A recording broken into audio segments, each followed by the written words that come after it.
So where do we start? I'm thinking I'd really probably want to most be interested in doing my first design here would maybe be to do something with the um, entertainment room. This could be like the lounge. So people come in the front door and they walk down into this space, and there could be like a TV, a display monitor on the wall. It could open up to like beautiful big windows that would allow us to look out over the landscape. So this window would sort of be here to here. He could close the windows and then maybe it becomes a screen or something. Maybe the room needs to be a little bigger. Maybe we narrow the dining hall a little bit more. Does the dining room need to be this big? I don't know. Does he get guests a lot up here? I'm guessing he doesn't get guests a lot up here, but he may occasionally. The entertainment, they do the lounge thing, they could go over into the library, they could go over to the dining hall. So we have our entrances here into the study.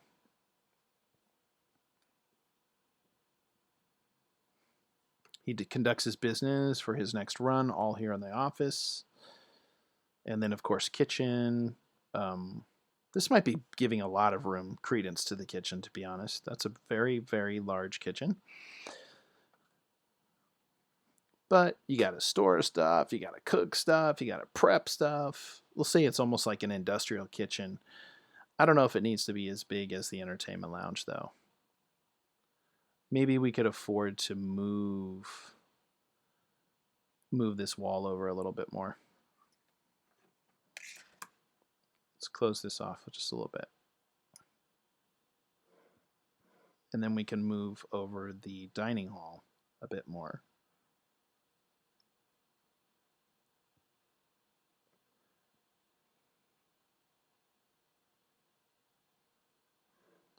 And that opens up the entertainment room a little bit more, which I like better. A little more space there. Don't need as much for the dining hall. But of course, kitchen staff can enter from the kitchen to the dining hall.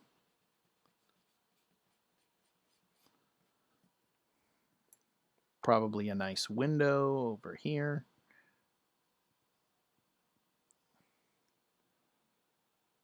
All right. These stairs are going to be problematic.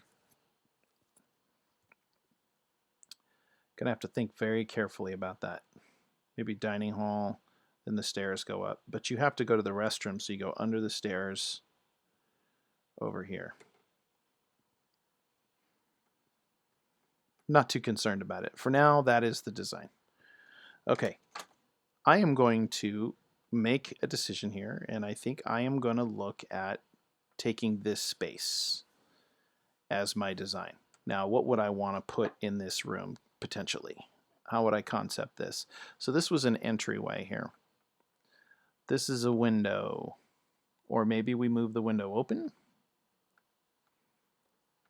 You walk down into the lounge. This would be an open hallway, so people could be quite literally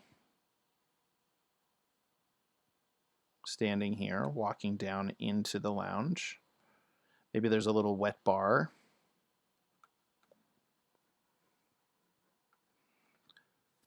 Let's say we could walk into the dining hall here, so there might be some sliding doors that open into the dining hall. And let's see, probably some couches, something beautiful, beautiful couches. Looking outside, but also maybe looking at the wall. So maybe sort of a circular couch.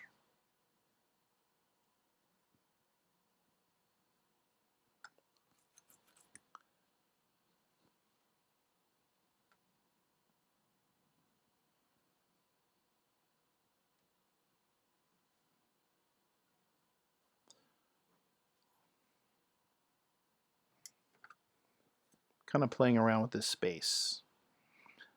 So we're going to be drawing this. I'm picturing that we will draw this from this angle over here, probably. because I want to see the couch. I want to see the chairs.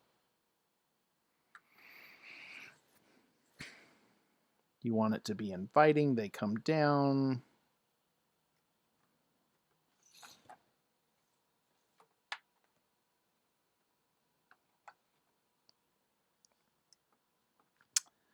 That's a little bit. We don't want to have our backs to the door. So people walk in, they could take a chair.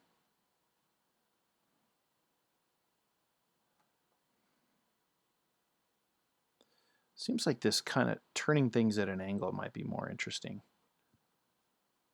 So maybe there's some sort of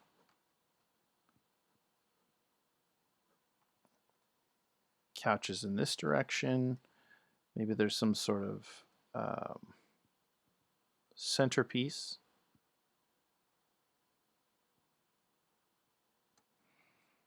Here.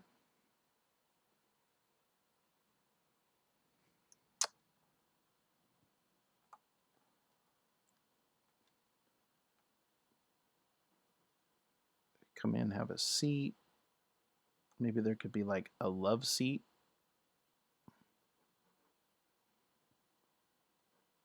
This is primary spaces for relaxing, right? So people come in from the doors, they walk in, they say hi, they could come down in here, they could grab a chair. Maybe underneath here there's like, this is the window, but maybe there's something here. So it's almost a triangular space, and this is one of the issues you're going to get with a round room, right? The other thing is to pay attention to scale. So, you know, a person is sort of resting in this chair. Maybe two people could be resting over here. Bigger space.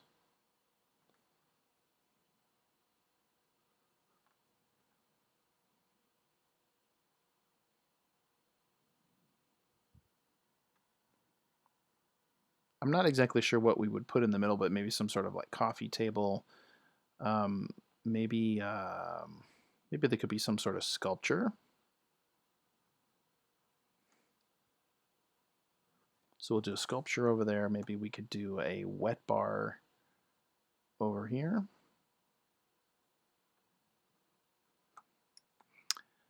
Let's say if they want to watch something, it could either be the window display or it could be a screen.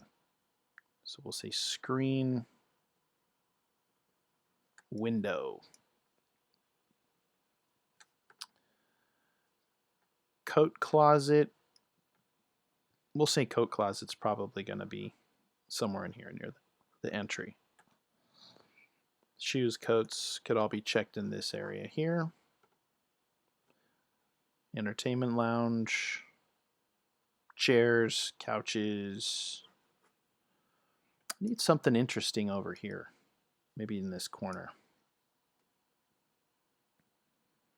Here's the entryway. This goes into the dining hall, so that gives us a wall here. Maybe this could be a display. Maybe this could be a library or something on this wall. Some books. There could be paintings, art on the wall. Again, this whole window thing could be on the side. That's a big table. We're losing a lot of space. So let's bring that down a little bit more. Should be using my template by this point. It'd just be faster.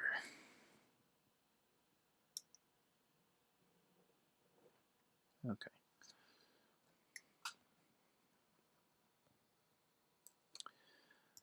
All right. Seems pretty good. Hangout place, read a book. Maybe there's some small books over here, library. Maybe a plant. Maybe some sort of plant.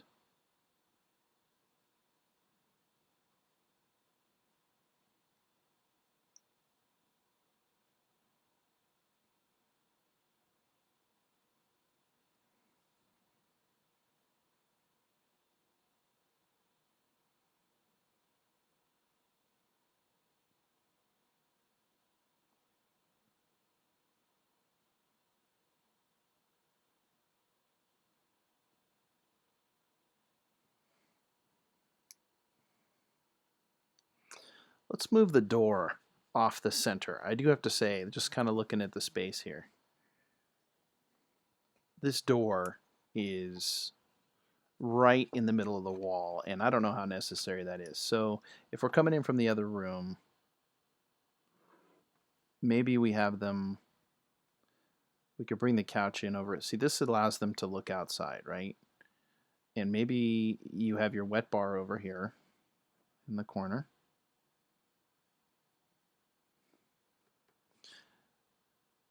Maybe this is the doorway to the dining hall over here. But then that gives us more of like a display to watch something.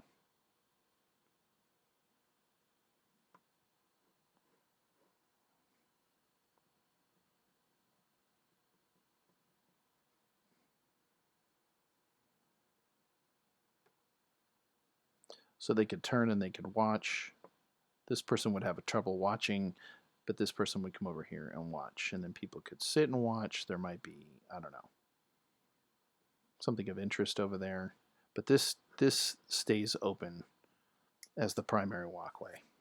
Okay, maybe we'll get into the space and we'll see what it looks like. So I think I'm going to go ahead and try and get this going into a space, which is basically built off of a circle, but we're not going to have circular paper. So we'll start with this wall and we'll look at this space coming in. Now, possible perspectives. One, we could be looking from over here so that we see, as you walk in, you'd see them coming down here. But now that I'm thinking about this, probably the better perspective on this would be from a camera view up here. Because if you walk in the door and you sort of look to your left here, this might be a more interesting perspective. Looking down into the room this way, because you get a better view of the room. You can see outside the window. Or maybe even might be better from over here.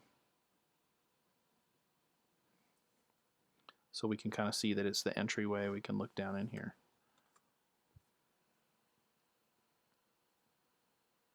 So we'll build this off of a square. So as we're drafting this out, we'll build a square floor plan, and then we'll carve out that circle and give ourselves something to work with. Okay, so I'm going to move plans off to the side for just a little bit, now that we kind of have that going. Keep it open to my page, by the way.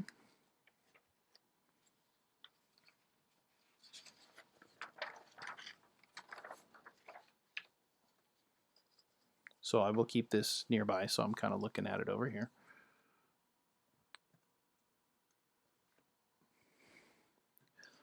Let's grab ourselves another piece. And we'll rough in with just some lesser expensive paper.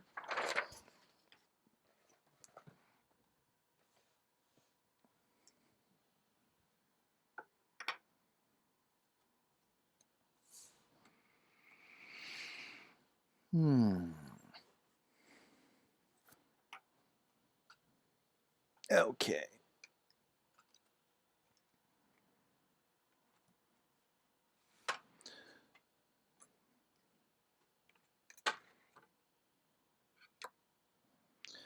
So first thing I'm going to do is, I think I'm going to do this isometrically, at least the first one, just to kind of get a sense for where things are.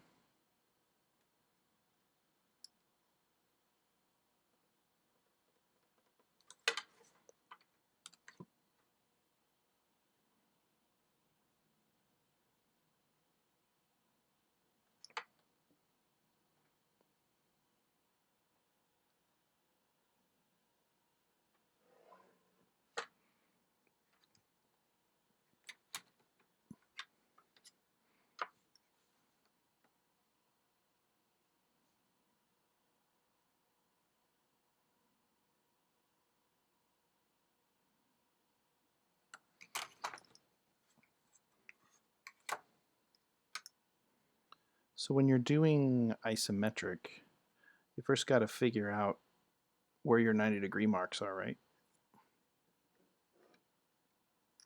because you got to know your 90s.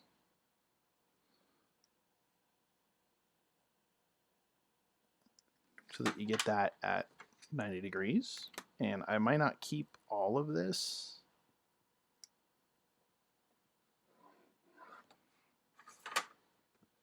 But at least I have a 90 degree start off the paper. And isometric is 30 degrees.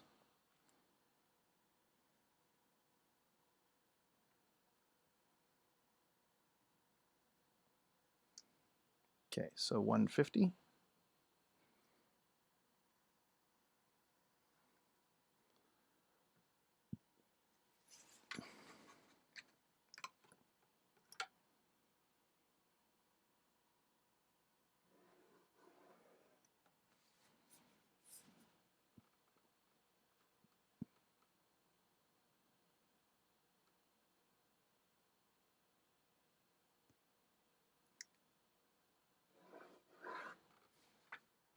So this puts us at 30 degrees, which, by the way, if you're doing isometric, that's the angle that it has to be. Okay, now the cool thing about isometric is that you don't have to do any measurements. So as long as you don't have any foreshortening, I should say, that's a better way to put it. You can still do measurements, but you don't have to worry about foreshortening and changing the scale of the things that you're drawing. So I'm just going to measure out a certain distance, 6 inches, both directions, all built around the axis.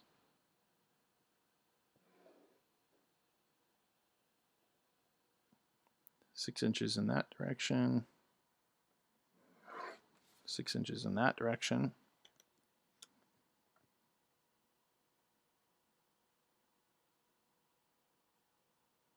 The nice part is there's no foreshortening.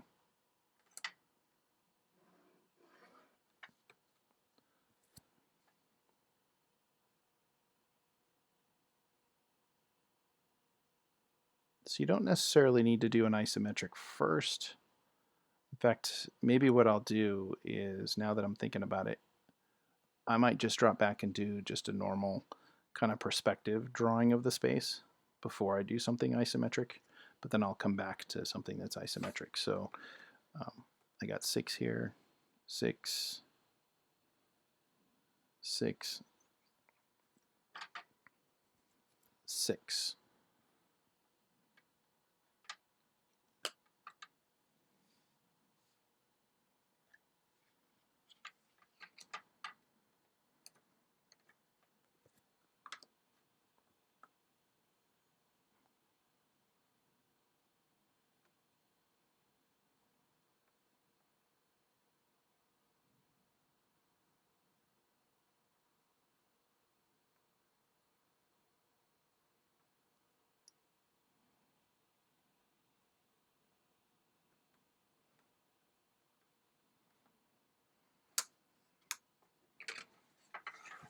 Creating some parallel lines.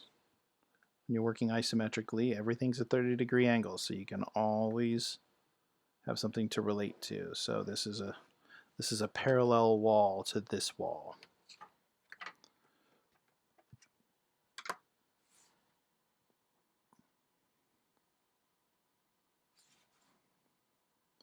So if that's my axis, and I know that this is at 30,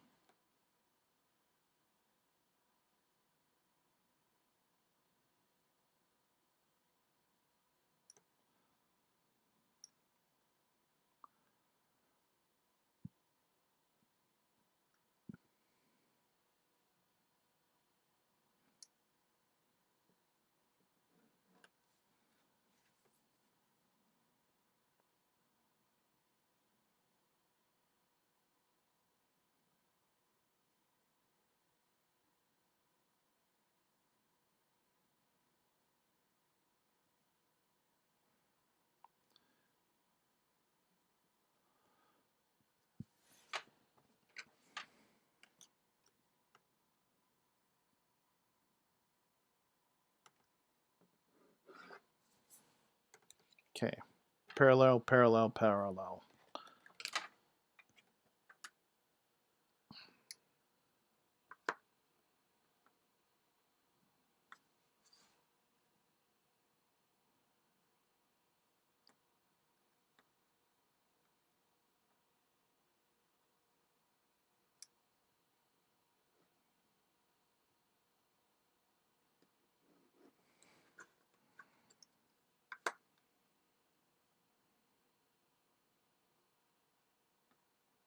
Just getting a couple of parallel lines here. That's what I'm doing. Everything's at 30-degree angles, so as long as you have the axis line, everything's at 30. Negative 30, 30, always 30. So you can always find a relative parallel line as we go. So this could be like the curvature of the room. Right? I could plot that space in there to draw this isometrically. I don't know if I'm going to do this actually isometrically first. I think I need to do something a little looser to concept it first. So this might be more than I really want to get into. But, you know, you have some ideas visually what you want to do, then you can start doing something a little more.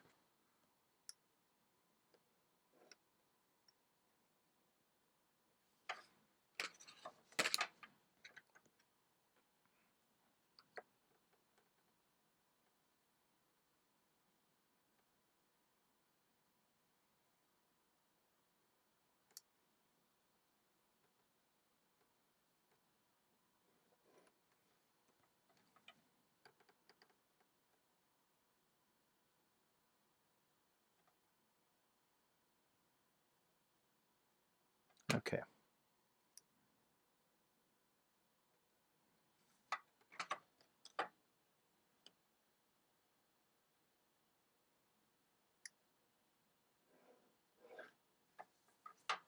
So we can kind of see the space there if I want to use it. But this is isometric. I think I'm going to do something a little softer. So I'm going to keep this, okay, isometric.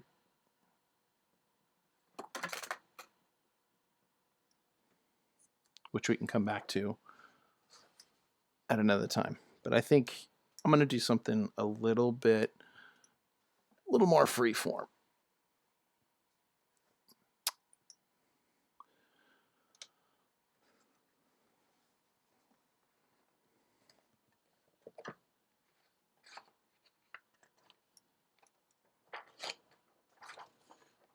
You know, sometimes you can design things from a plan view, and other times, and that's a great way to do it. Plan view is nice because you take out all the perspective. You can just kind of look at the space. But sometimes, especially when you're concepting, you want this to feel a certain way, and you really can't feel the space until you're standing in the space, right? So sometimes sketching it just as if you're looking at it, it gives you a little bit more of an idea. So I think I'm going to do that this time.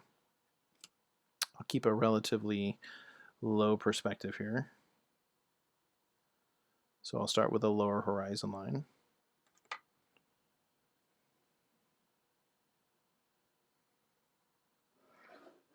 Okay. So keeping a relatively low horizon line. And let's see. We'll set up ourselves a 2-point perspective. So with the idea that maybe in my plan view that I do have, we'll look at this from maybe like the third perspective, or maybe, yeah, standing maybe a little bit more over here. Just kind of looking at the room from this corner.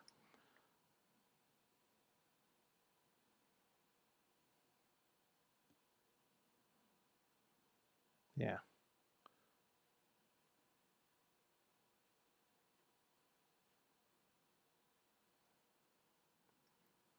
So it'd be this kind of.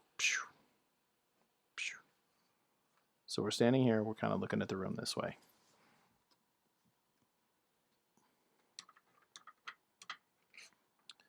So we're looking at a pretty even split of the perspective, which means, you know, generally speaking, when you're doing perspective like this, you're going to want to attach maybe some extra paper or something like that to give you something to work with.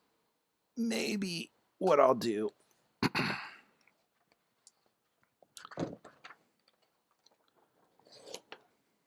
I'll create a couple of vanishing points.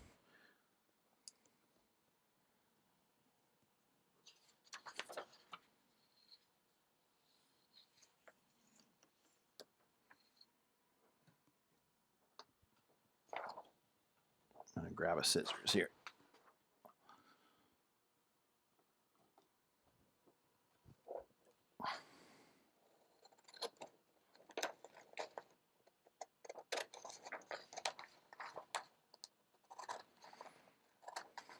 just a couple of pieces of scratch paper off the side so that I can draw some lines out a little bit further.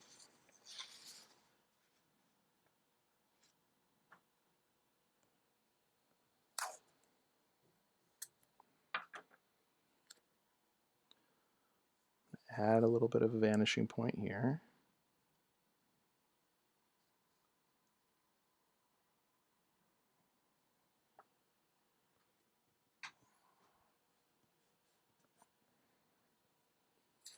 I'll probably tape them on the back when I'm done, but for the moment, I'll tape it on the front.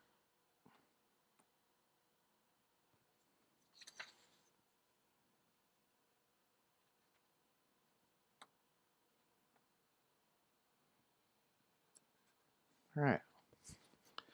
This way, I can extend my horizon lines out a little bit farther. You don't want your vanishing points too close together. If you get your vanishing points too close together, it sort of forces the angle to be too steep. So I want things nice and wide.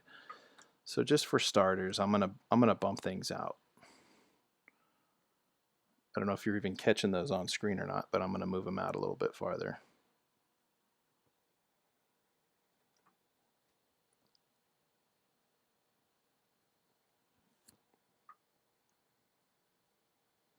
Yo, what's up? Duo 510 Duo, what is up? How are you doing this evening?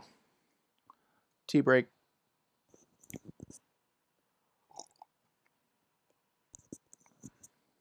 Hope you're having a good evening. The chat is open. Feel free to say hi. I try to look over every once in a while. Sometimes I get a little over in the wrong window. I'm looking at the drawing too much, but all right. So let's see. We're looking at this corner. So I'm going to start from this corner, and I'm going to put myself mostly in the middle. And towards the bottom, also known as sort of like the stationary point. Do I want an even view of this room? That's the part I was kind of looking at. Like if you're looking at this space, and I know this is kind of tough to tell, but if you're looking at, do you want to see more of this side? Do you want to see more of that side? Do you want to look like right in the middle? I would think maybe we're a little more, we want a little more view to the right. So maybe we're over here where 3 is, and we're sort of looking this direction. So there's a little bit more to the right. The left vanishing point's a little bit closer. So I'm going to try it. Sometimes 50-50 is kind of boring.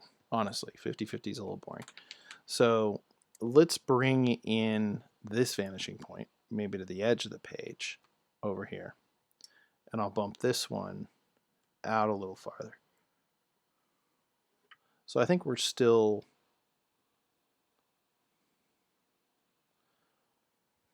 Okay. Now remember, this is our eye level, is the horizon line. So this is going to be where we are. Do we want to look up a little bit at the room? Do we want to look down at the room a little bit? Middle 50-50. I'm going to go up a little bit because I want the room to give a little bit more of a vaulted ceiling. So let's start here. This will be our stationary point, which is our position.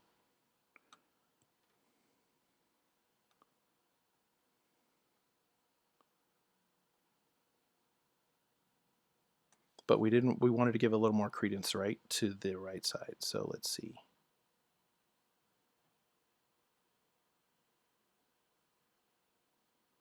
Yeah, let's move a little bit off center. I'm going to stay with the wider. So this will be VP1. This will be our VP2.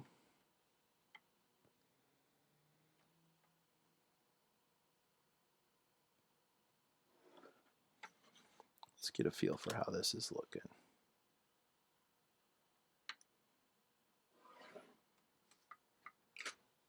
Okay, now how tall is our ceiling here?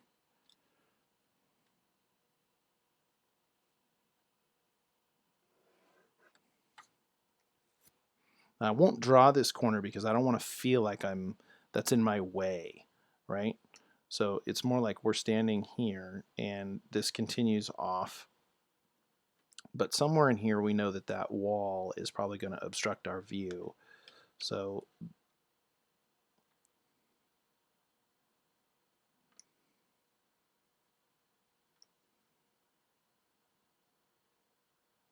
but to help me with the perspective, but I have some idea of the ceiling. So let's say I'm standing here.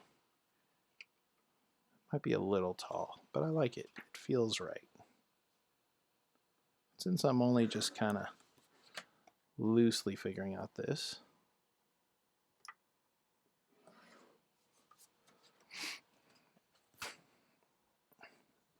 Okay. Now, back corner. Where does our left side go? Let's say this is door, edge of the stairs, walk down.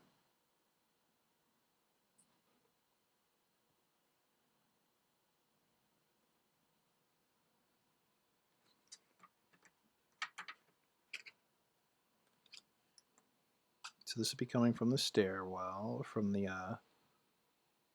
entryway. So there's my wall. And that means prospectively,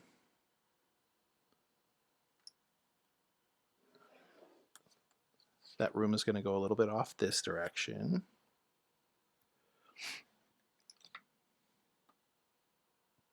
And again, we're looking at the proportions of our plan view. So we are a little bit longer maybe on this wall than we are to here. So we're kind of standing over here, this distance here, and then this distance is here. So a little farther out on this wall. I'm thinking maybe we got to push this back even a little bit more. Open up that wall a little bit more. And then this side of the room is maybe over here. So let's see what that looks like. Again, I'm not doing this to fixed measurements. I'm only doing this to sort of get the space figured out. So there's my back wall. Now I've got the height of my room, so I can give myself the back wall perspective. And what else?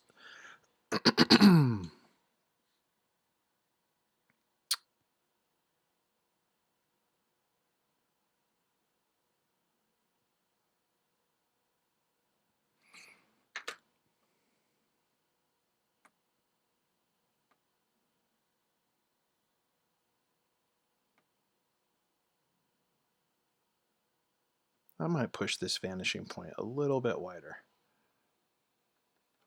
I feel like I want to open this up a little more. So while we're setting up our vanishing lines, now what I'm going to do here is sort of set up vanishing lines. And that way I can sort of freehand sketch inside that space once I have the vanishing lines. But you got to get these parallel lines down first. So I'm going to move this vanishing point a little farther out.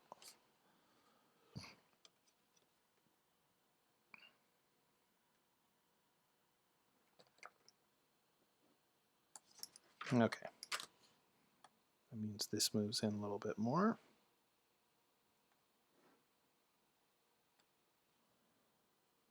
Gives me a little more height.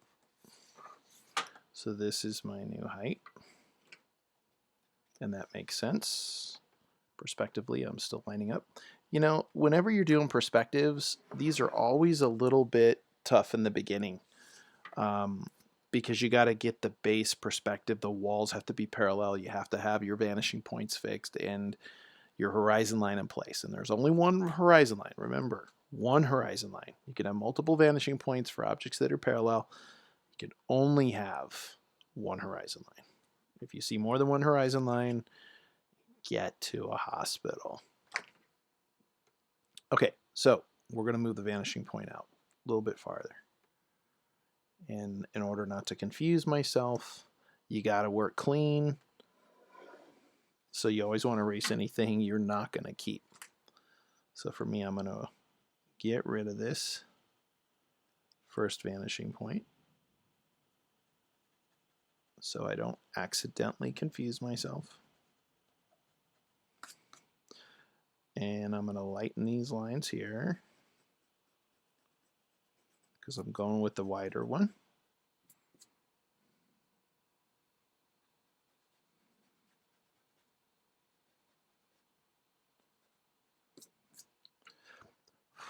There we go. And get rid of that line. By the way, all this erasing is why they make these. What's so great about these? I mean, why have a brush for this? Seems kind of frivolous, right? Doesn't smear your drawing. You're doing this all the time. Oils on your hands, smearing your drawing. No smear. If you do a lot of drafting, that becomes critical. Okay, now I'm trying to figure out my curved wall, right? I have a curved wall there, so I'm going to start with a rectangle to tell me where that curved wall is first. So let me see if I can get a sense for the scale of the room. So that means the back corner, if that were square, would be over there.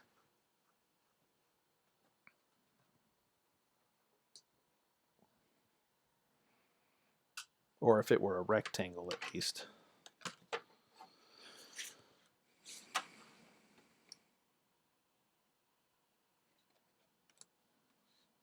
Okay. Back corner, critical, as it lets you complete the box. Got to get that one in place. So there's our rectangle, and you hopefully can see that. And I realize this might be a little light. Maybe I could try to zoom you guys in here a little bit. Let's try it. The zoom. I realize I'm working a little light, and I don't know if you can see it as much as I would love for you to see it. And hopefully this won't completely throw off my settings. But I am going to go here a little bit. And we'll zoom you in.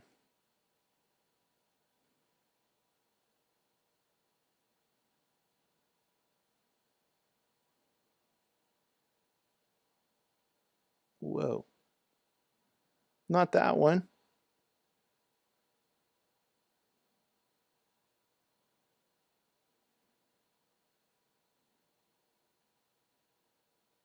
Let's zoom on this one.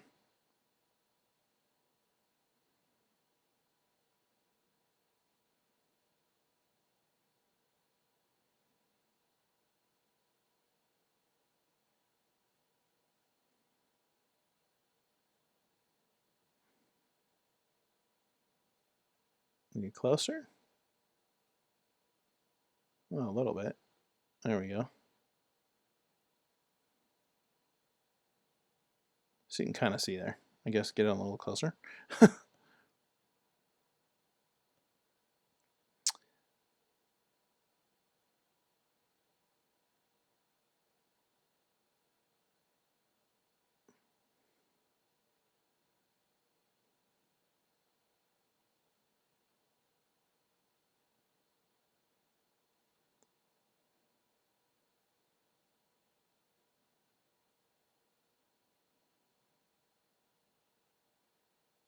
Hmm.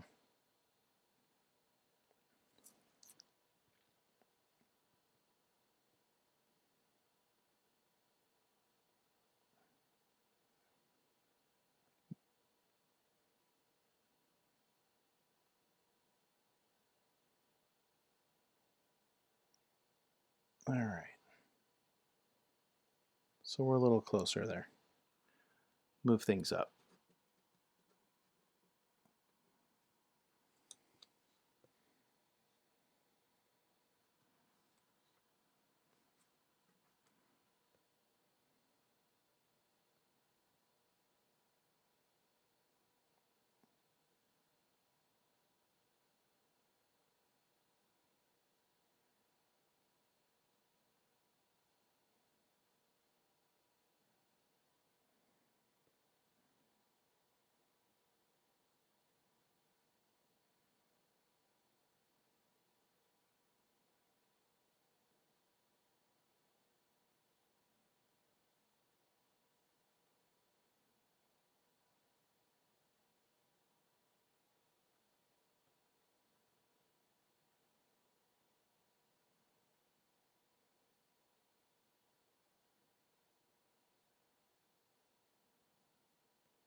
All right.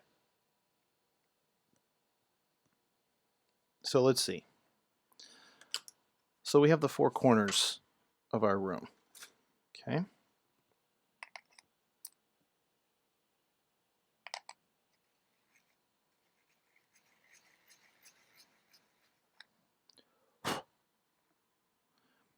Now I am only eyeballing this, and this room is not necessarily a perfect square. So this is only going to be something to sketch by. But at least you can see now I've got the back corner of my room, which is important. Top corner, right, bottom, front, left, top. Now the last thing we're going to do in a situation like this is really put a wall in front of us. So, you know, when you're doing interiors, you definitely don't want this front wall, right? Because the front wall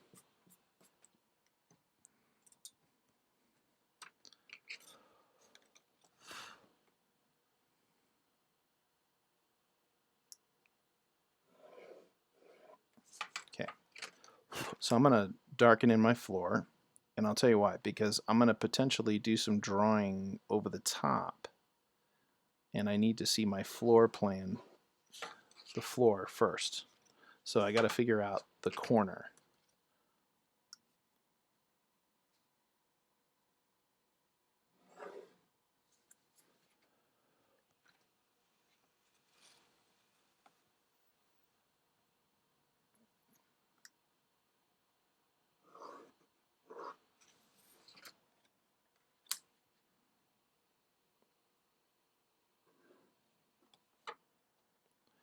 Okay.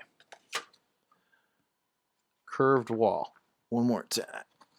I need more space. So curved wall, right? We're going to put this curved wall here. It's a little longer here, a little shorter here. Curved wall. The idea is that you're bisecting it as a perfect part of a circle, but we wouldn't necessarily need to see all that from here. So I'm picturing a room.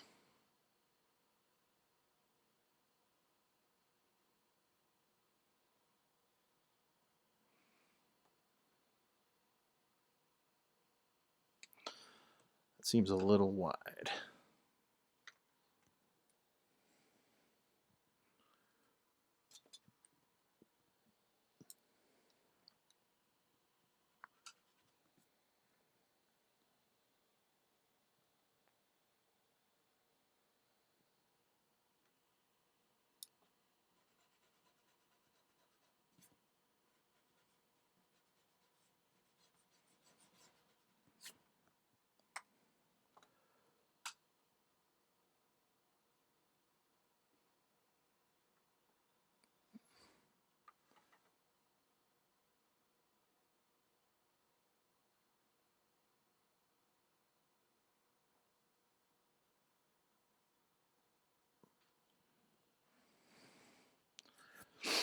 All right.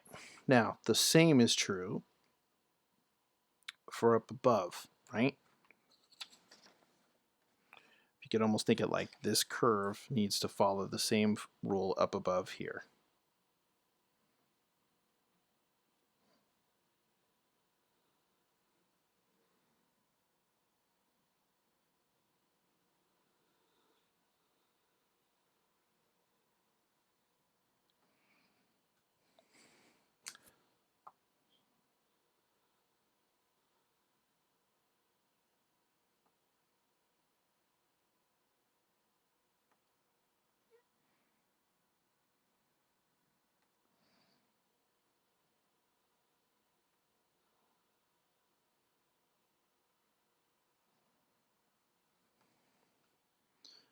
All right. A little messy, but we'll give it a couple passes. All right.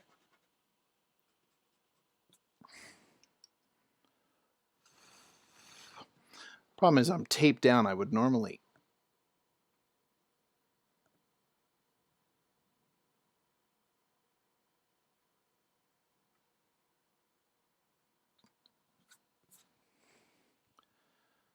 okay.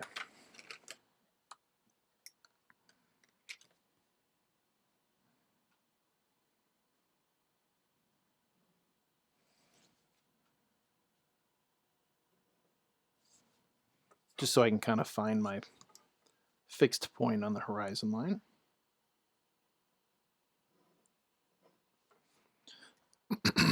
So there's sort of a curvature on this wall. And as long as you have 2 points using the same vanishing point, they should calculate the same distance in perspective. So I'm just going to give myself a few reference points here.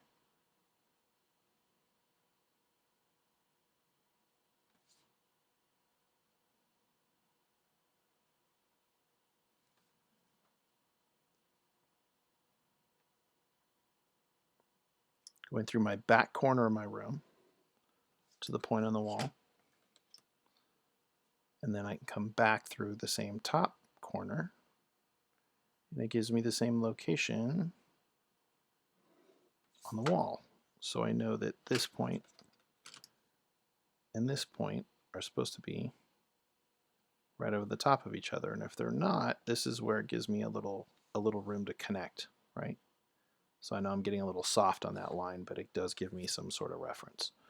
All right, there's my curved wall. Now, anything else that I knew I wanted to have? Well, I knew that this is my entryway. This would probably be a corner that you would not see. There'd probably be a wall here.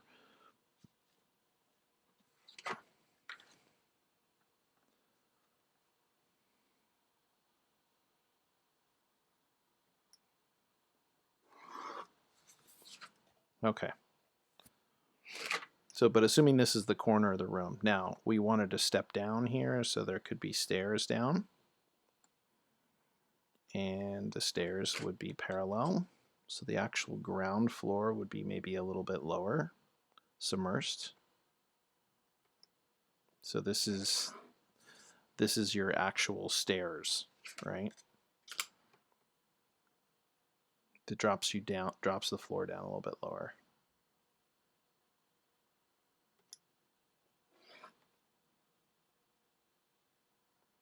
And I'm just eyeballing it, but you'd probably do these at a more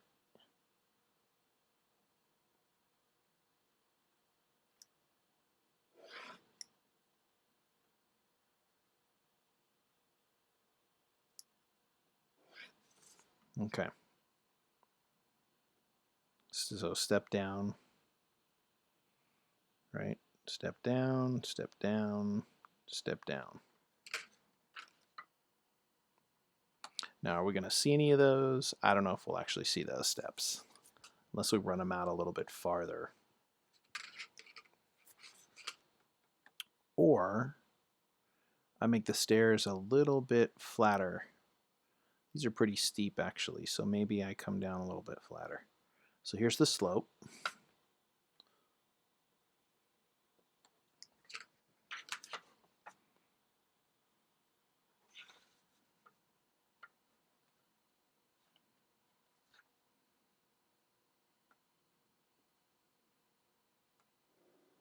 So you would see a little bit of those if this were our new slope, a little wider.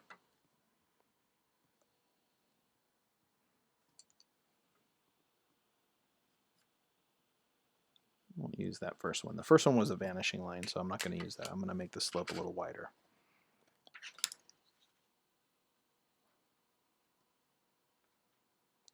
I realize this is a little technical, this stuff, which it's going to be in the beginning, because if you get the groundwork down, then it gives you more freedom to freehand, and it's going to look better even when you freehand, because you're working over a base that is actually calculated correctly. So you can see these are my stairs, right?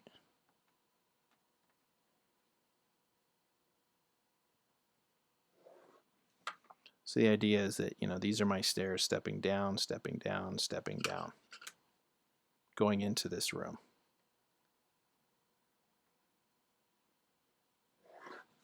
Okay, so you'd walk down, boom, boom, boom, into the room. Okay, now I think other than that, I think I'm gonna stick to straight edges and not too much calculating, measuring. So there's our stairs walking down into this room. You know, for human scale, we haven't really done a height one. The only scale one we have for height was the initial first drawing.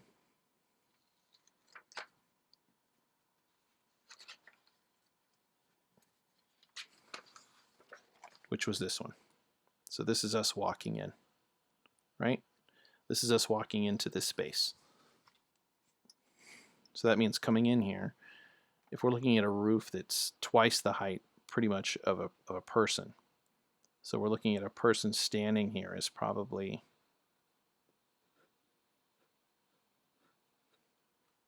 somewhere in that range. And for reference, I will draw the person a little closer too. So that would mean a person standing here a little closer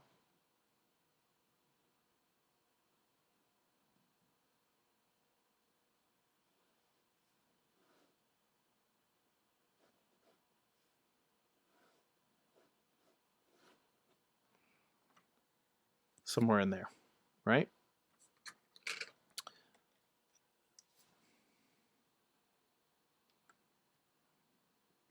So we got person one, person two,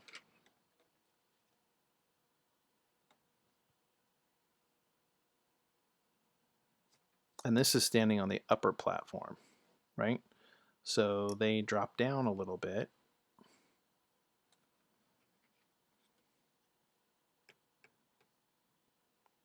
Figuring out the human scale. It's kind of tedious work, but it's important. Drops down how far? So let's say this is the new height, because we're accounting for the stairs going down, so we have to, the new height of a person standing in the room would mean that a person back over here would be like this big.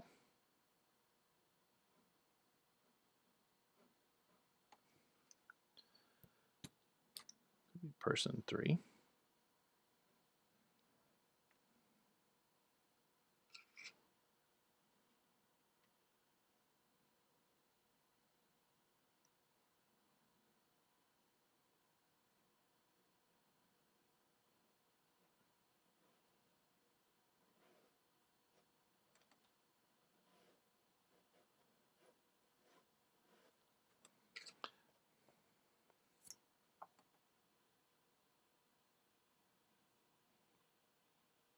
Bone Thugs.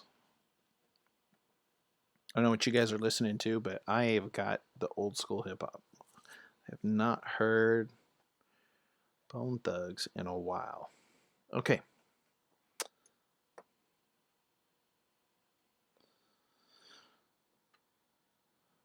Person three, person four, and again, I'm going to sketch over the top of this, so I'm not worried that this has to be perfectly clean, but this is helping me understand the scale of my space. So I'm going to do one more person, I think at least over here.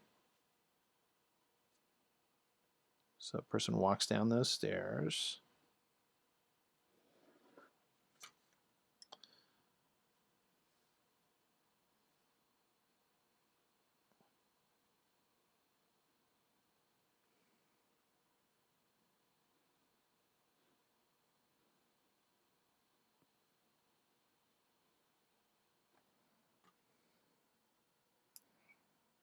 And that seems about right. Corner to corner, not exactly, but so person four, person five. So this is helping me with scale. So you can see this is still a pretty good sized room. You know, with this being our person that we figured coming in the door, the ceiling twice as big. Person walks to the foreground here. This is them right in front of us. Right? They walk down the stairs. Right? Down to the floor. So now here's this person here. And this person back here is there. So you can see that this is a good size room with this being the scale of a person. Okay. Let's put some paper over the top. Let's see if we can sketch something out here. At least one. At least one.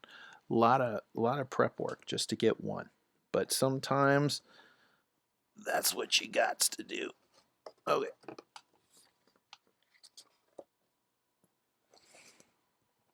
All right.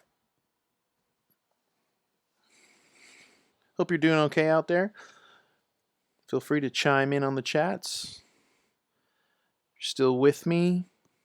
We are busting out an interior space drawing of a concept we did last time, which we turned into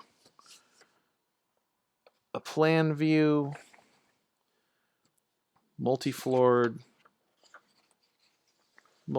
design, but we are basically taking initial concept,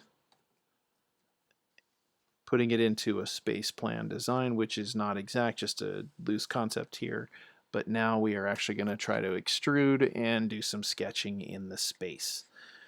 Now, I have done the really groundwork, which means that now that I've got my walls figured out, I've got the curvature of the room figured out for the most part. Now, we're good. Now I can actually draw just the walls. I have a tracing of a person, and I can start just kind of blocking in some furniture and work a little bit looser. So I am going to do that, and we'll see how far we get. This stuff takes time, people. This is not fast going. This stuff, because you have to take the time to get your foundation right. It's not fast. But once you do, things are better. Okay. So I'm going to double tape my perspective drawing in the background. I'm going to tape in my marker paper over the top.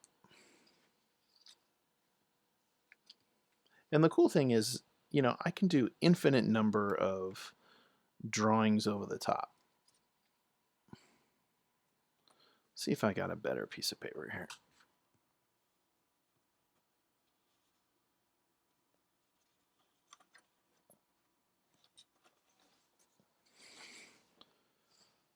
This paper's a little bit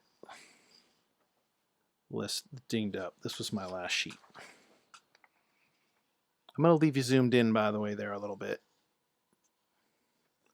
so that you can really see the drawing.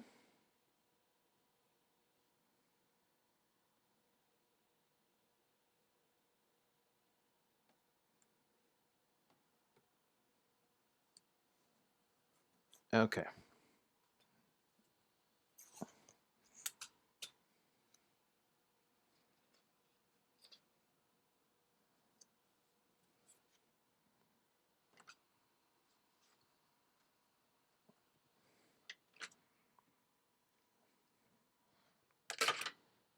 Okay.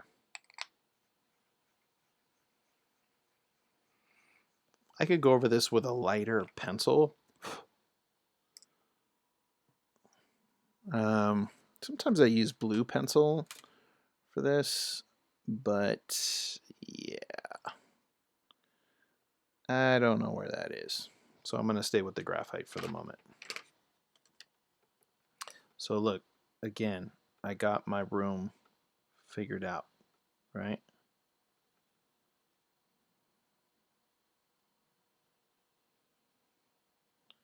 It's the corner of my room.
going over my own lines just to get a nice clean line.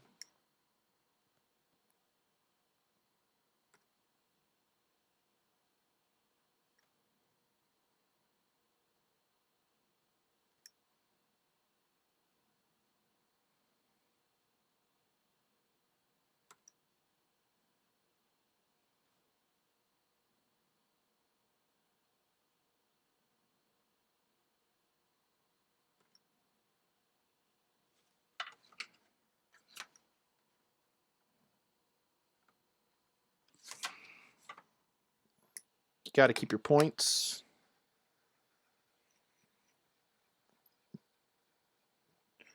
Thanks for coming by, Duo 510. Duo.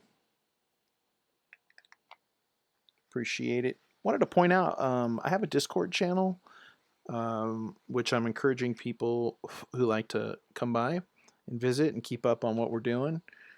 So you can see in the About section where I have a link to the Discord channel. So I encourage you to join that for just, when I'm going live, there's an announcement made there. If there's anything I'm doing, I'll make an announcement there. I'm also up for, giving feedback to other people's work. So if you're somebody, an artist out there who wants a little feedback or wants to just continue the discussion on what we're doing here in stream, the Discord channel will be a good place to do it, just to stay in touch in general. So I encourage you to do that. You can also check me out on YouTube. I got my YouTube channel, which is where after Twitch, all of my streams go to live. So you can go check them out there, past streams. Then, of course, you can check out my website, TreyGallaher.com, and my Instagram at Trey Gallaher. Excuse me, at Trey Gallaher, and then Facebook, which is Art by Trey Gallaher. So Art by Trey Gallaher on Facebook. Otherwise, it's just Trey Gallaher on Instagram, YouTube, etc. All the Trey Gallahers. Okay.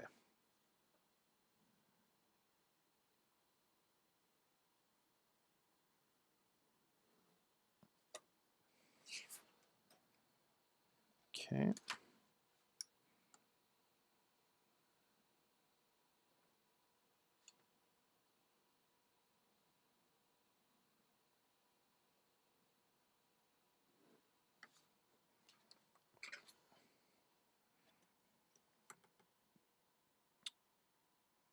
So this will be a lot cleaner without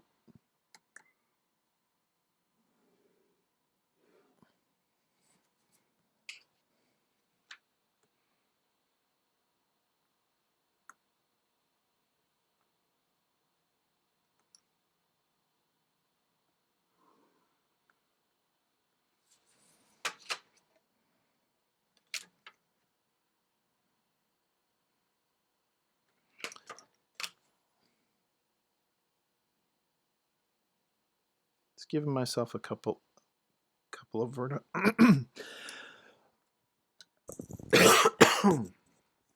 Damn, this cough is still getting me. As I was saying in the beginning, I traveled last weekend to Long Beach and with my family, and we all got sick. So sorry for the crud coming through on the mics.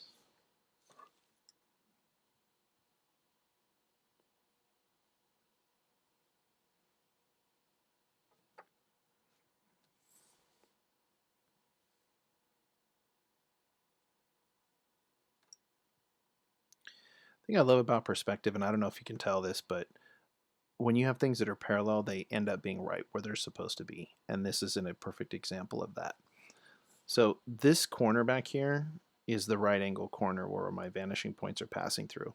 And from a fixed point, whether it's this one, or what was the other one I did over here?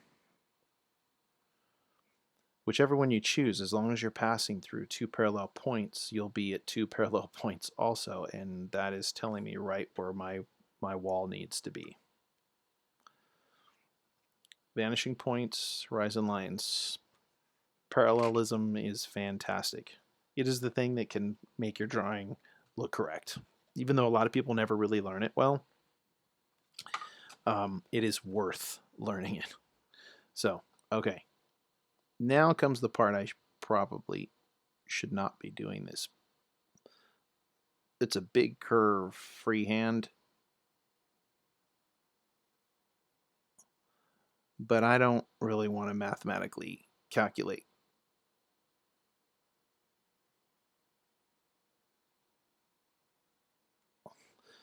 A perfect circle. I could.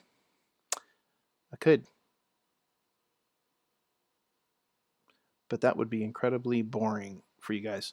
This is already pretty slow. And you know, we haven't done a lot of these on stream, and there's a reason.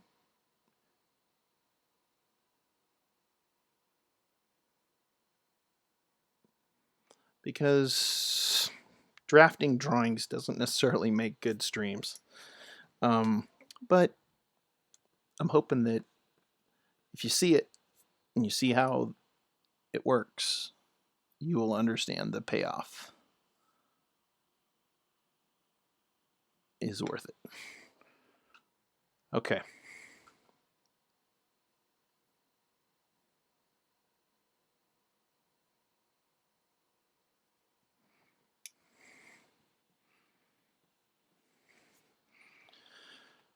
All right. So what are we going to put in this space? I'll lighten up a few of these lines in here. What were we going to put on this back wall? So we were talking about a window, the curvature of this building having a curvature to it. And there is some curvature to it, but I don't know, how much of this will end up being having a curved wall or a straight up and down wall. For the moment, I'm going to assume it's just a straight up and down wall, but it might be slightly curved.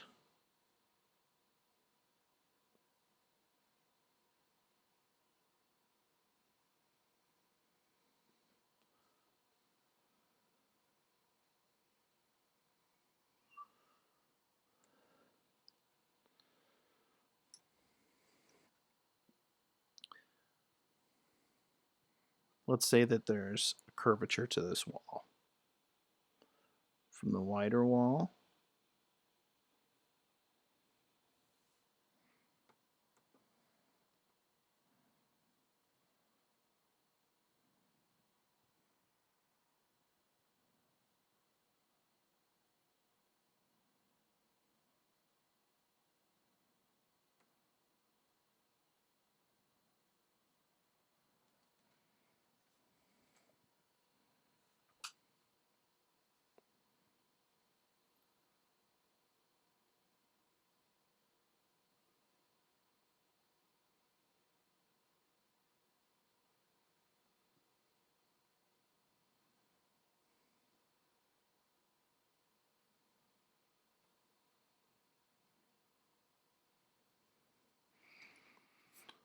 so maybe this is curved. I was kind of noticing we were talking about maybe the window would be a little bit more oval like this.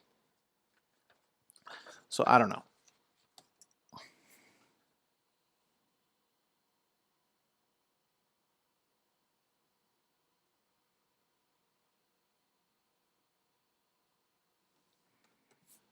So let's say we have a window like that back there. I like the idea of maybe a circular window too.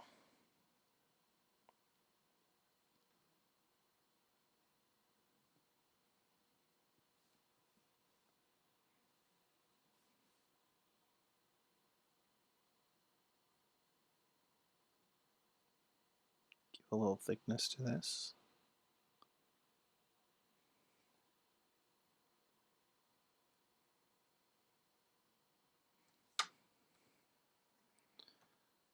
Oval window here.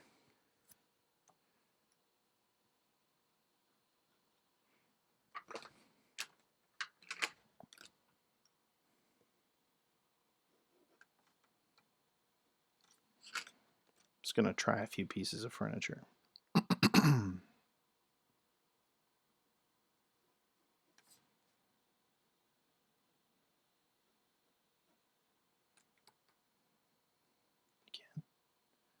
Human scale. Something like that.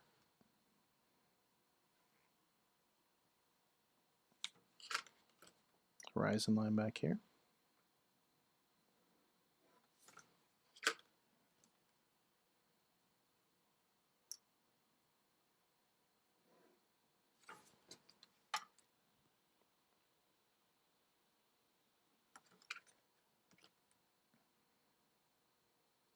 This is a pretty big chair. This is a very big chair. I'm thinking we gotta bring this in.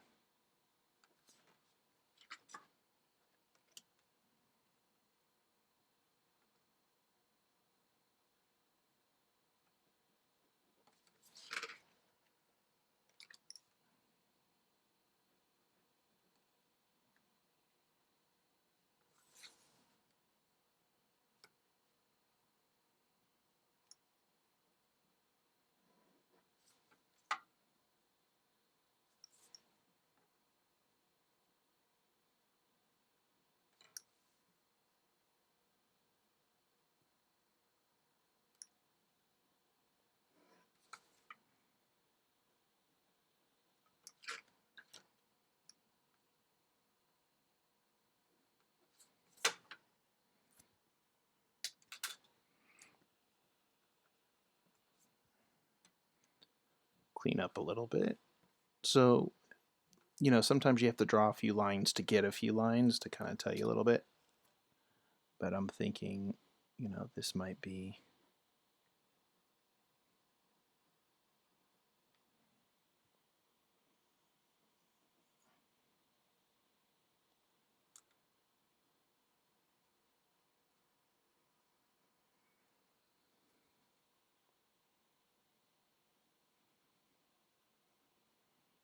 sort of a bucket seat, a little bit of a couch seat.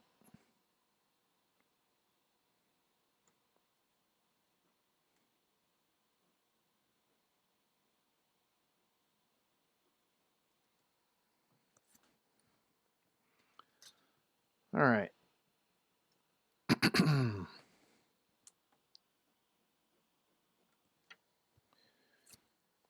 So there's one chair.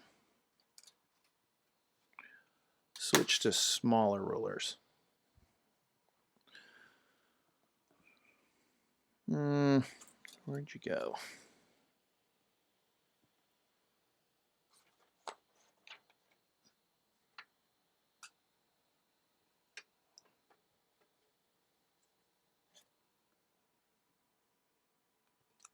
Oh, here we go. Got a little smaller guy for the smaller stuff. Okay, so there's one couch. I think we were kind of talking about maybe having a coffee table in here. I don't know. I'll start with something basic. You can always add shapes later. Alter the shape. As long as the geometry is solid and the basis of the perspective and the scale is solid, then you can always kind of freehand some shapes in the background. But we'll start with something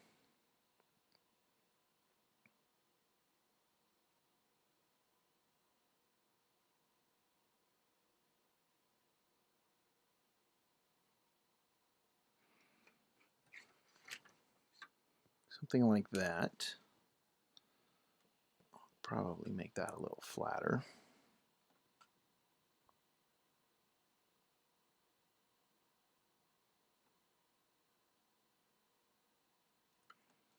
So maybe there's some sort of table there.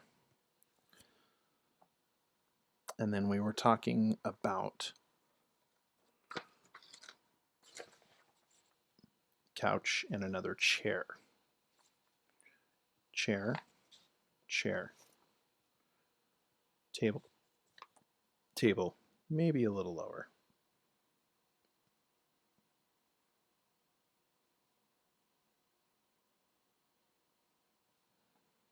right?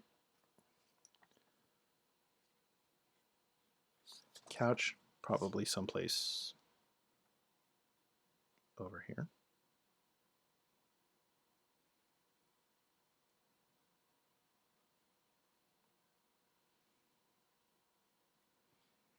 And then we'll block in maybe another chair over here.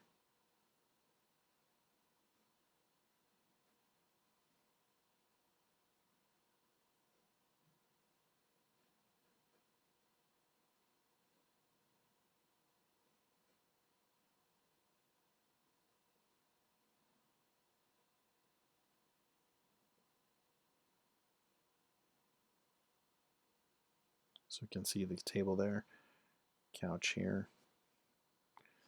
Now we were talking about what else would be over here. I'm kind of thinking that if the couch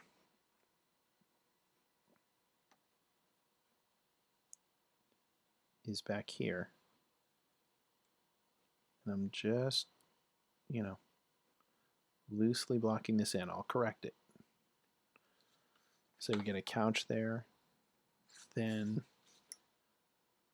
sort of plant structure, indoor house plant.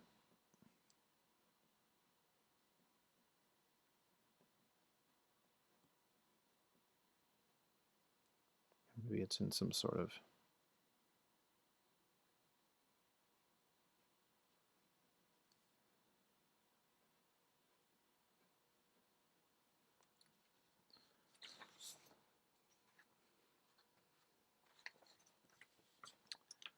couch, couch, chair, chair, chair here, chair here, plant, plant in the corner. Now that leaves this back wall open, which I was thinking maybe underneath this window there might be some sort of display that runs along the wall over here. I don't know what that would be. Could be a counter, entertainment system. And then we were also talking about maybe a sculpture over here. So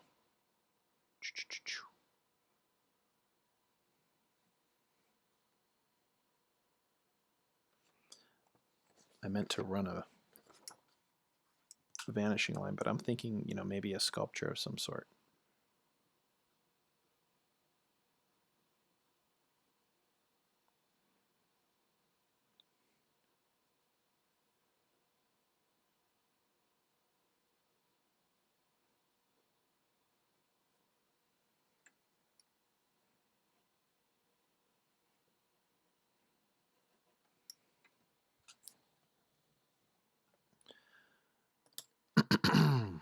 I have got to clean up this window. It's a little rickety. I need to use what is called these boat curves.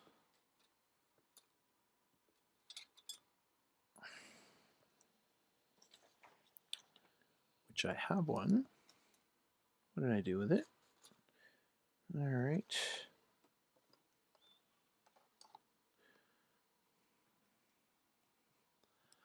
We'll have to use this first. But this sort of allows us to make a curve for part of the distance.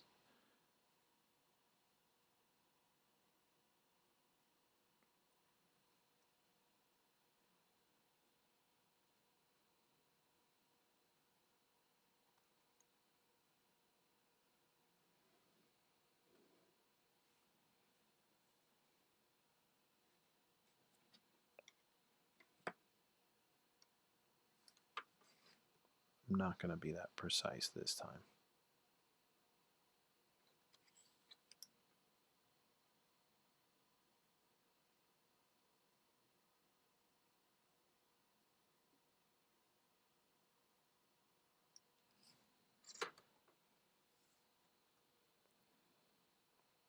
This wall, I've got these lines here to kind of indicate that the wall is kind of curved.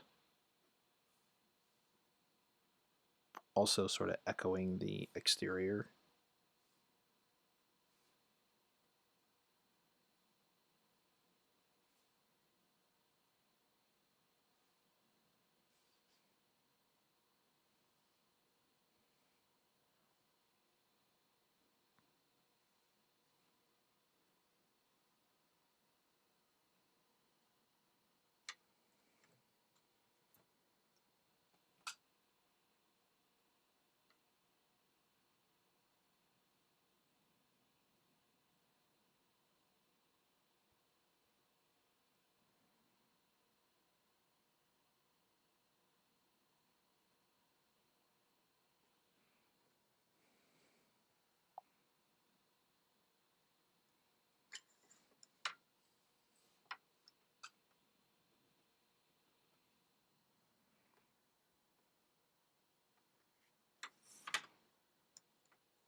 All right.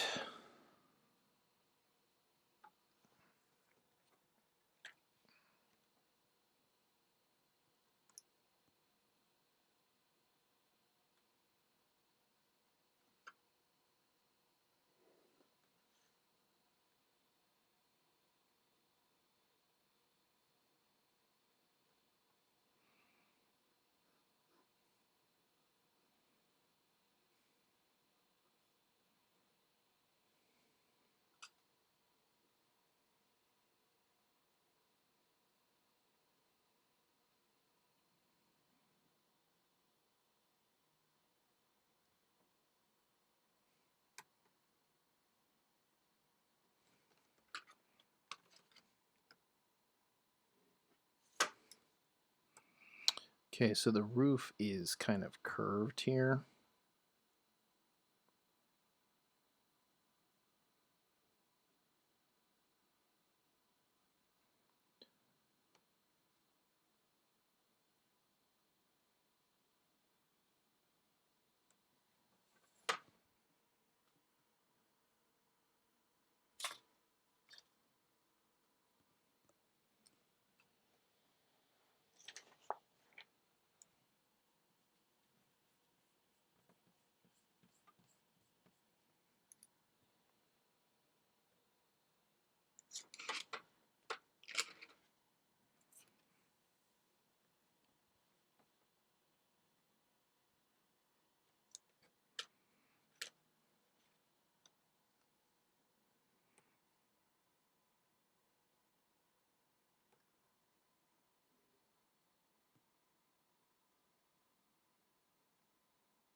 All right.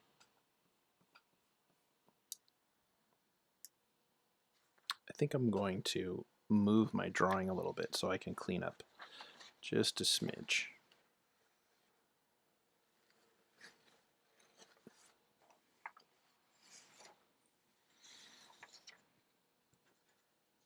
Oh, one other thing you can also do is you need some sort of point of reference here.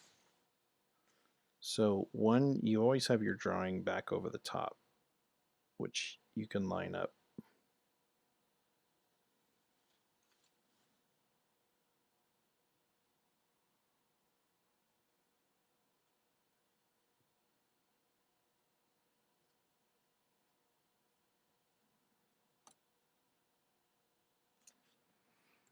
You can also create like a little crosshairs to help you line up as well. Kind of moved a little before I did my crosshairs.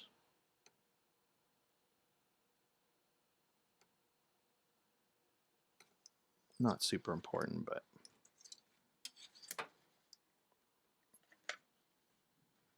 so you can give yourself a little registration point, what's called a registration point.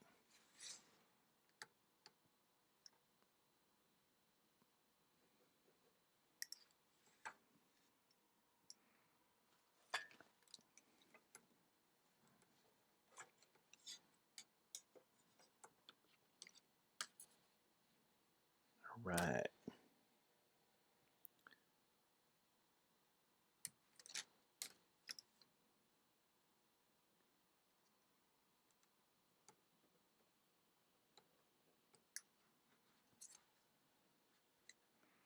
This can kind of help you register yourself also.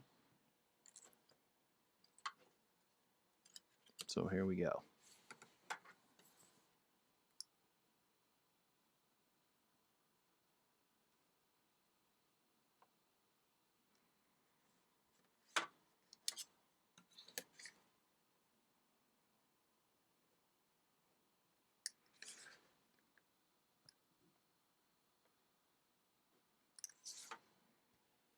In this way, you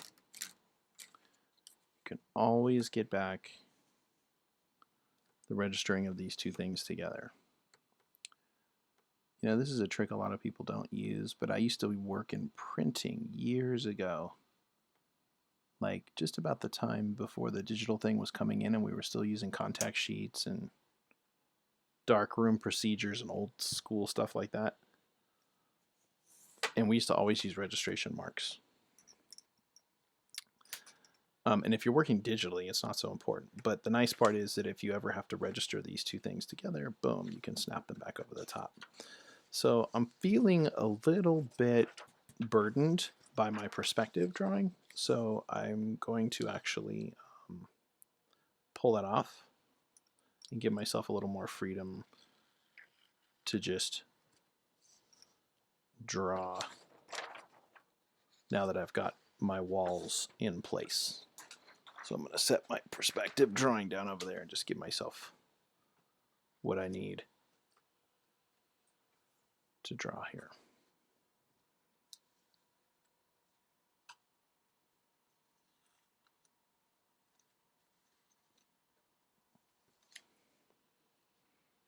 So that if I want to turn it, I can turn it. Not so perfect. I can work on getting a little bit better quality lines here. Now I'm also on that marker paper.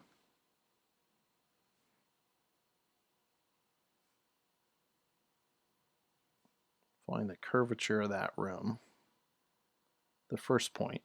And then we have the length of the corner of the room is a little bit longer. By the way, got to come all the way over to the base.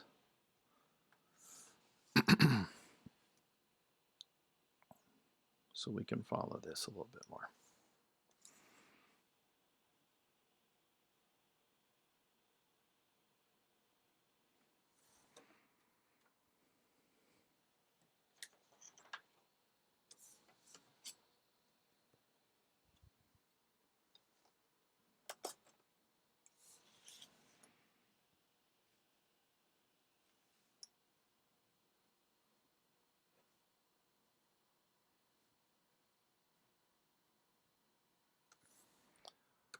Sorry, guys.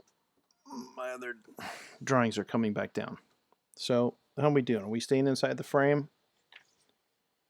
A little bit off.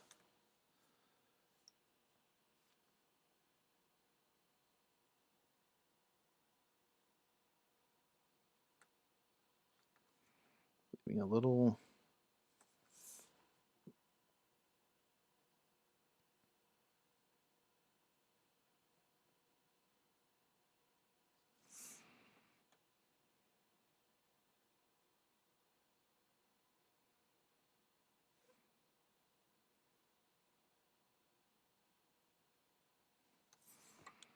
Okay.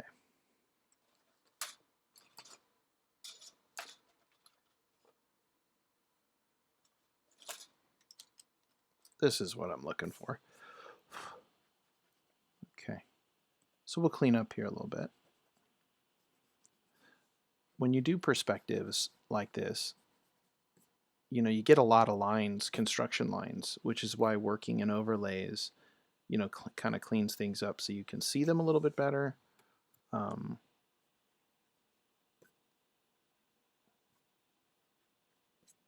Keep my lines light.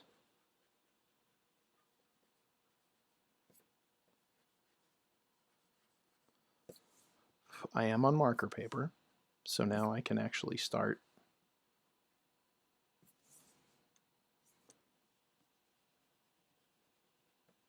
using a little bit of markers too if I want to.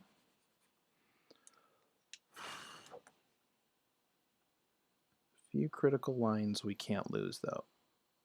The curvature of that wall is one of them. The curvature of the wall a little bit behind it, also super important.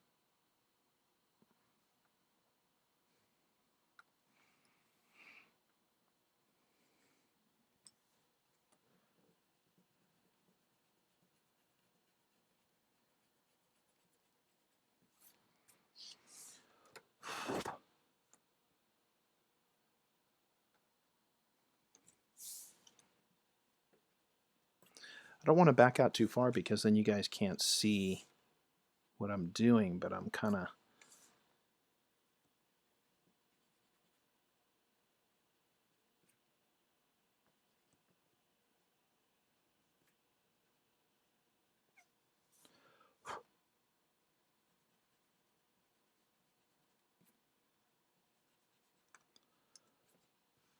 pardon me if I go a little bit off screen right now.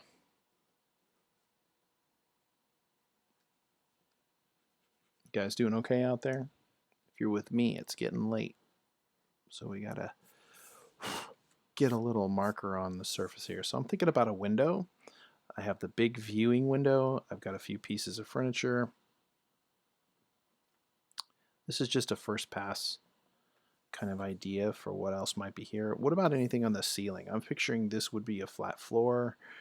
Probably not too much, but maybe there could be some sort of interesting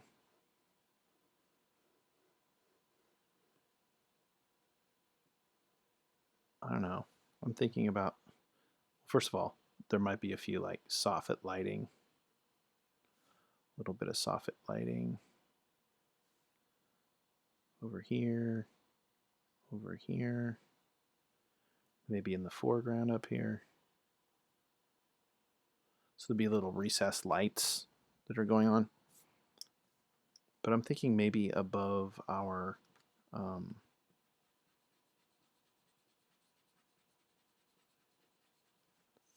coffee table area, sort of directly above. Grab my ruler here, my straight edge, excuse me. We'll go straight up from there. And of course I don't have my vanishing points, but you could go back to the vanishing point and then back to the ceiling.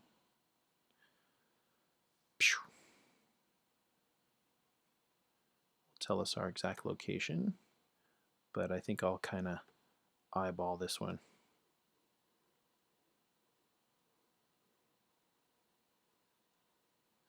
But I'm thinking maybe some kind of interesting sculpture could be hanging down. Maybe it gives off some kind of cool vibe light. Kind of like a interesting chandelier. Like that sort of hangs down.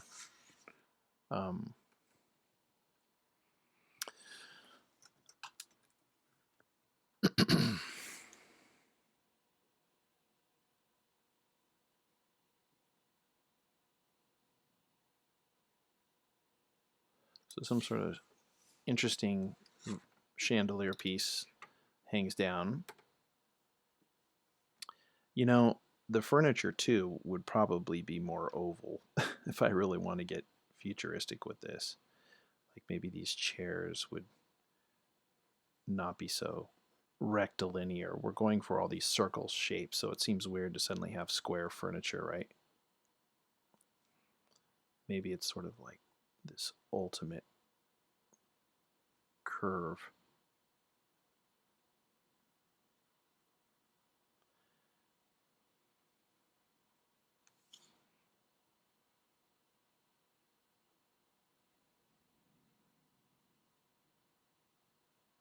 Kind of recessed thing.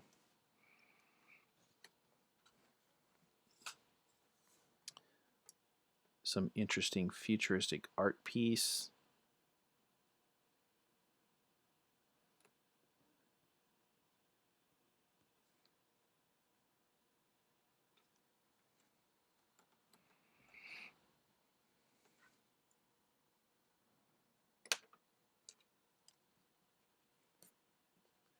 Gotta lighten a few lines here.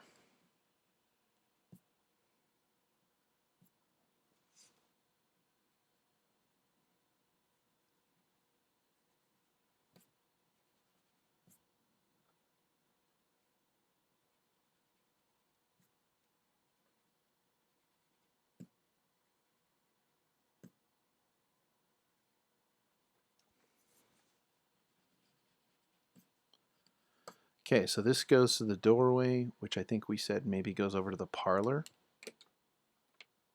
or into the dining hall. So this would be a doorway here.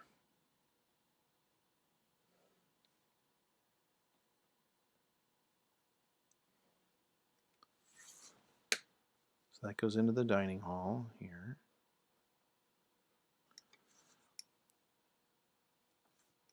Living room space. Oh, the wet bar, right? We said wet bar. There's a wet bar over here in the corner. So let's put one here.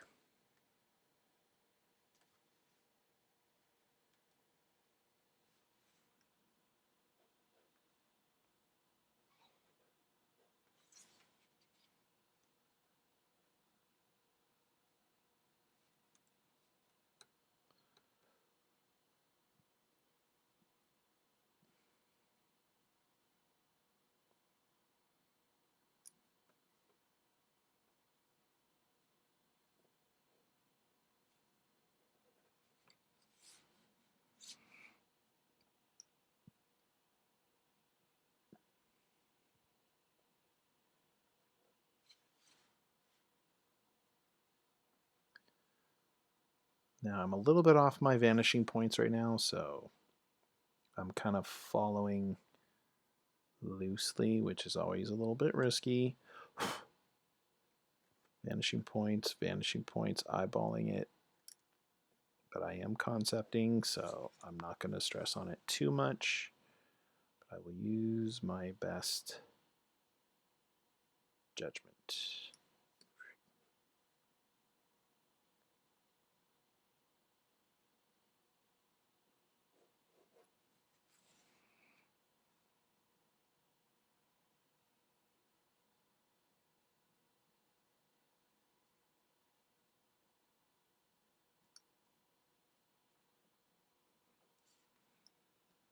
Okay, some sort of wet bar counter here. Needs an upper deck too.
Okay.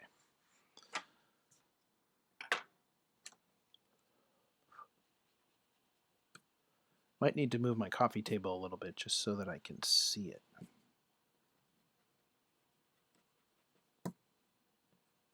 Because my wet bar is slightly in the way here. So maybe the coffee table's a little bit bigger. We widen it so that we can see it.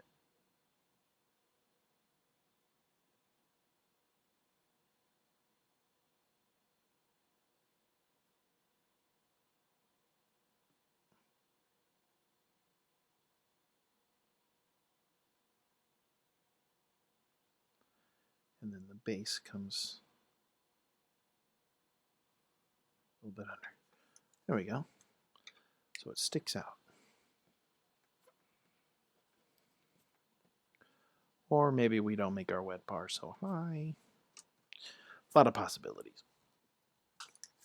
Okay.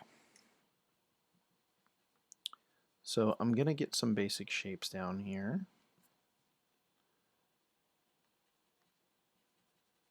Clean up a little bit. I have the curvature of my room. Wet bar here in the corner. Couch. Big window. Secondary window, maybe with a little bit of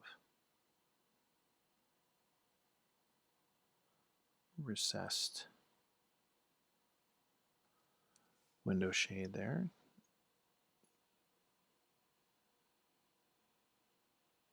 The big valley window.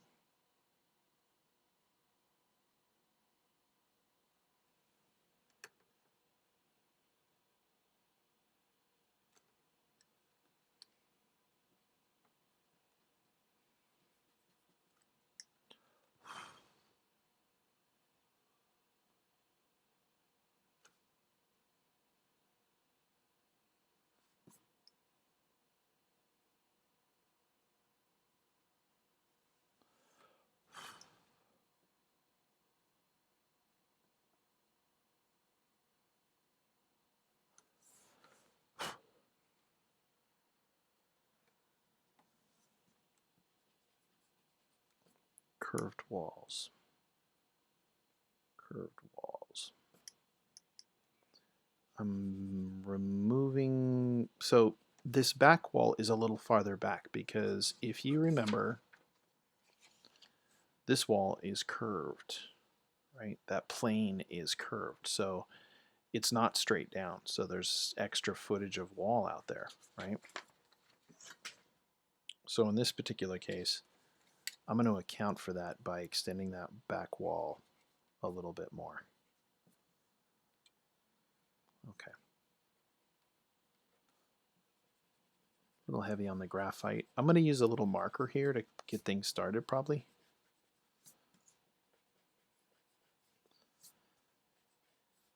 But I don't want heavy graphite because once you kind of hit it with a little bit of marker, even if you want to correct it, it's going to lock it in underneath the marker. Some of the rules of what we know about traditional mediums, which tonight, that's how we're working in. Or not traditional, I guess natural is the right word. Natural mediums. Traditional, what does that mean? Tradition is relative.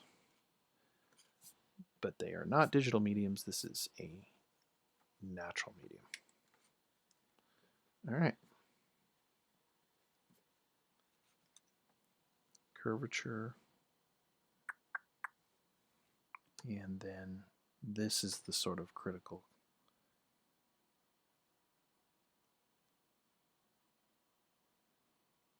curvature that we need to show.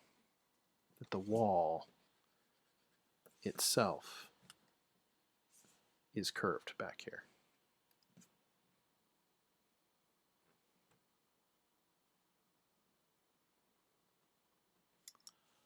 All right. So in other words, it's like two rings, and the top ring is smaller in diameter than the lower ring.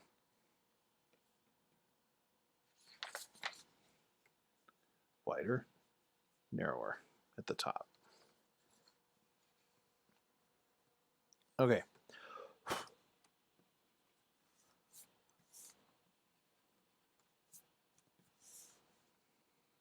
I have my staircase, steps down.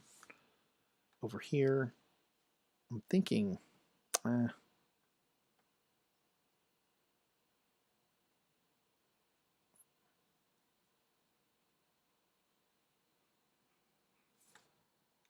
the other end of my stairs are over there.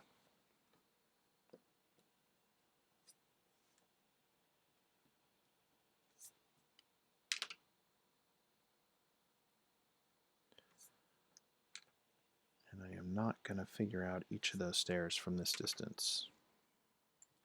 But this is the top. This is where the room begins.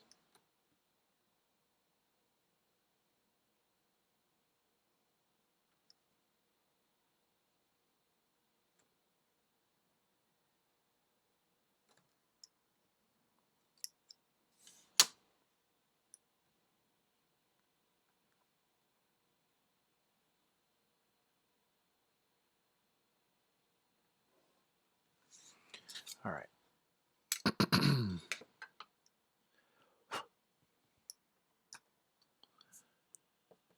Kind of loosely sketched in a few things. I'm lightening them so that I can see them with my marker, but they're not necessarily fixed.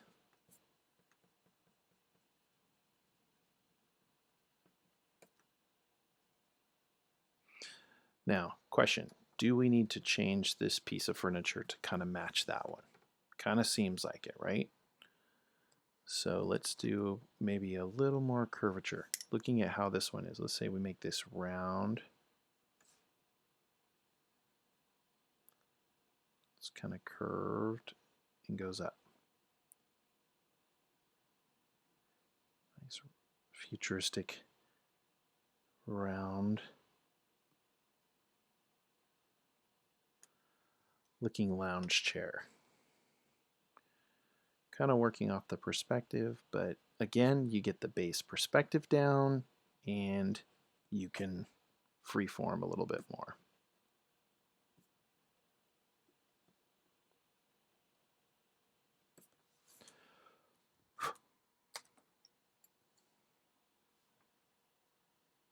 Inside line.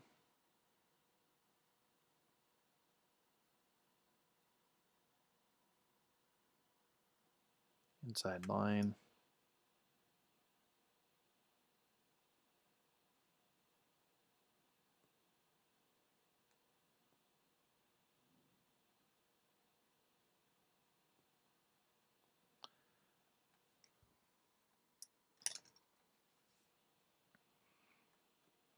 I could probably spend a lot more time doing some furniture designs, but I don't really want to go that far.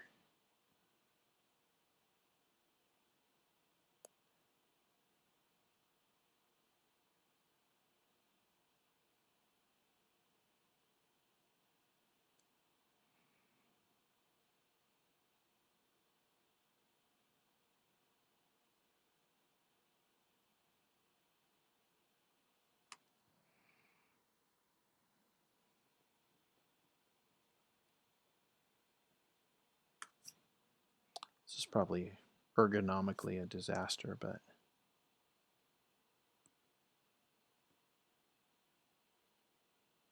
it gives us kind of the idea.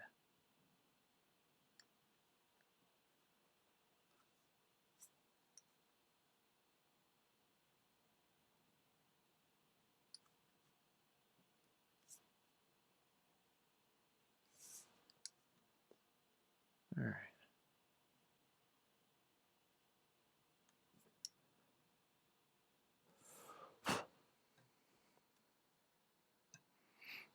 Okay. Let's do some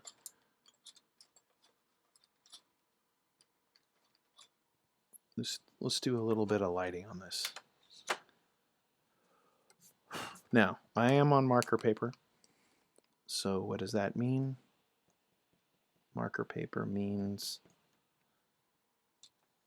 that it's going to have a little more flexibility than regular bonded paper, right? So it'll blend a little bit more, better than like regular bonded paper, which it would streak and give you those kind of like painterly choppy marks. But at the same time, it also is a little brighter. It blends a little bit better, and it doesn't soak in quite as much. And it's kind of designed for markers. So lightening a little bit of graphite because I don't want things too heavy. I don't know how far I'm going to get on this. I may have to detail this another time. but we kind of have the base drawing